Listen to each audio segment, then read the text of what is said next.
minsan na may nasusulat, minsan buso ng damdamin.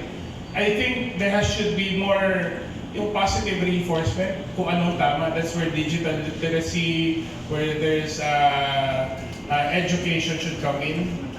Pero yung concerted, coordinated effort to do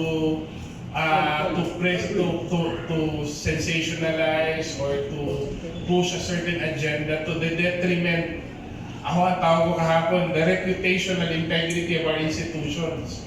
I think there should be a proportionate level of consequence or penalties.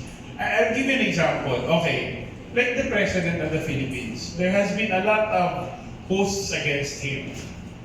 You know, sinasabi nila palagi that when you're in office, you're not entitled, you do not have the right to be offended as the Supreme Court subscribes to in their jurisprudence. But the thing is, whatever hurts the person hurts the institution.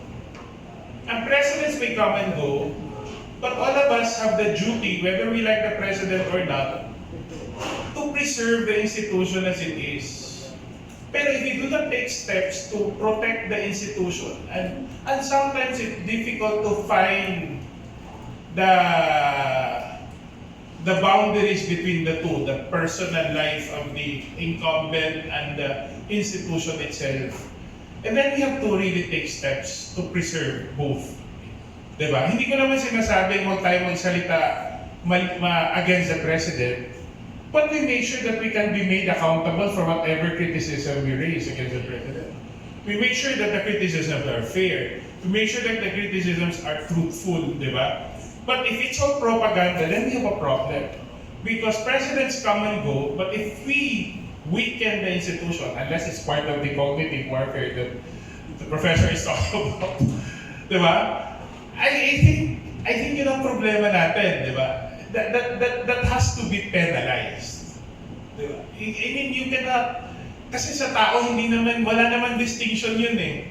Kung ano yung personal at official acts ng presidente, di ba?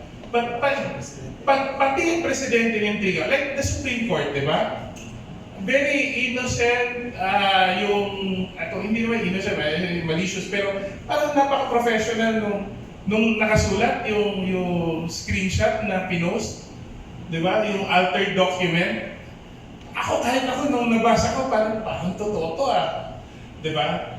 That weakens the institution. It's not just about the justices, it's not just about the person, the president, for example. Sometimes the reputational damage actually affects not only the incumbent, but also the institution. Like sa House, no?